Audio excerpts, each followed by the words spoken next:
How to fix Epic Games Launcher Setup Wizard ended prematurely issue in your Windows device. Hello guys, this is Atticus and welcome back to another tutorial video. In today's video, I'll teach you guys how you can fix the the wizard setup ending prematurely. So without any further ado, let's dive right into it. The first step is you will need to head over to your local disk. And after you're on your local disk, you will actually need to head over to your program files. Now we will repeat the same process for the program file and program files into 86. So let's head over to program files first. After you're on program files, you'll actually need to locate the Epic Games folder. After you find the Epic Games folder, you'll just have to delete this folder completely.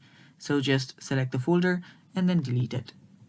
After you delete the folder, you will simply need to just head back and do the same for your program files. Now my folder is not being deleted for some reason, but it should just get deleted on yours.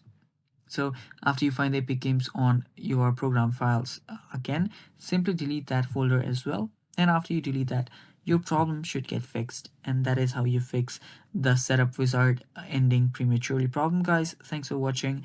That is all for today's video. Stay tuned for more and bye-bye.